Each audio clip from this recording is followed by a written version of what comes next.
Hey, good morning, guys. Welcome to Market Mondays. So, how are things going to improve?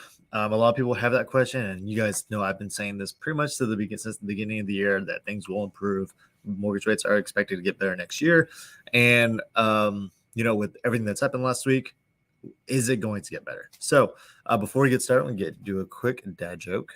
All right. So, this one is what did ET's mother say when he got home? ET's mother say when he got home, "Where on earth have you been?" Get it? Pew, pew. All right. So last week, there's a whole report that came out with all the numbers with inflation. Inflation is a huge topic right now because it hasn't been really anywhere this high since the early 80s. So what is expected to happen with inflation? And with inflation, there's three different ways we measure inflation. There's core reading, CPI, PCE. We're not really going to go into the details of each of those inflation readings, but for the most part, all of those readings have tracked together. They just measure different things. Some readings measure rent prices. Some measure include airplane tickets, things like that. So it just depends on the situation, food, energy, things like that. So last week, inflation readings came out. Now, to kind of show you a chart on what that looks like is that these are the changes of inflation, right? So it went up by 0.6 or went down or went up by 0.5. But either way, you can kind of see on the chart that inflation just gradually went up. This one's a core reading. CPI is this specific calculation. And right now it is 6.6. It's gone up a lot, just as much as the other readings have. But one of the things I want to note in regards to how inflation is calculated is that each of these numbers represent that in that month, inflation went up by that much. So it was a change of 0.2 or 0.3 or 0.5, 0.6. Now, here's the thing to note. How they calculate it is a year-over-year rolling number. So which means as a new month comes in, the 12th month from now comes off. So if we are looking at last month's reading, last September of last year was included with the calculation, right? So the 0.3 number, which is a low number, right? However, now we're into the new month, that September number drops off and this new October reading joins in.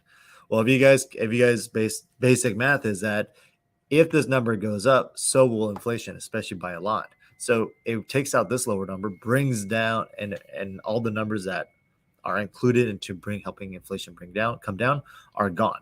So because this huge change from 0.3 to 0.6 is added into the new calculation, and this is taken out, right? All these numbers, these yellow numbers are no longer included in the inflation number readings.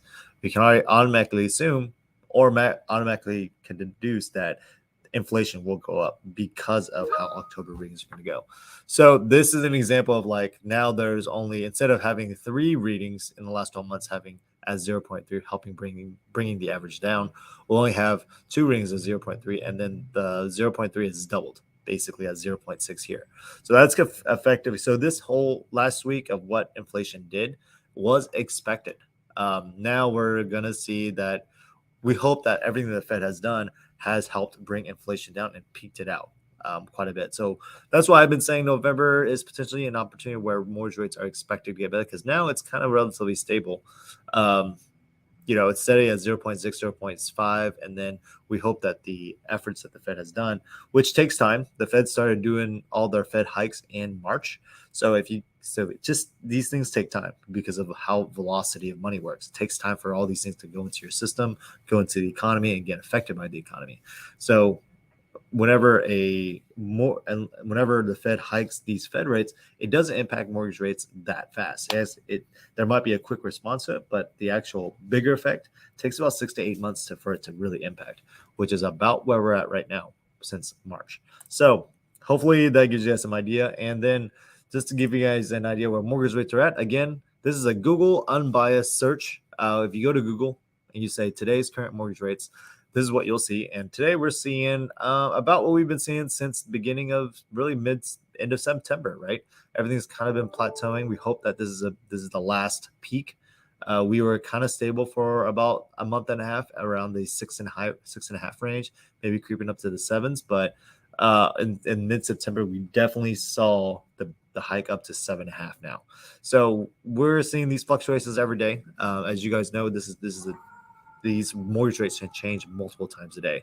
So we hope that going into November, maybe even after November, things officially have peaked out and start heading back down because of those inflation readings. So again, mortgage rates follow inflation. So that's about the big news today. And this week we have some meetings and reports that may come out to help impact potentially bringing down mortgage rates. So and hopefully further support what we'll see going into 2023. So otherwise, that's all I got for you guys. Hopefully you guys have a great week, and I'll talk to you guys soon.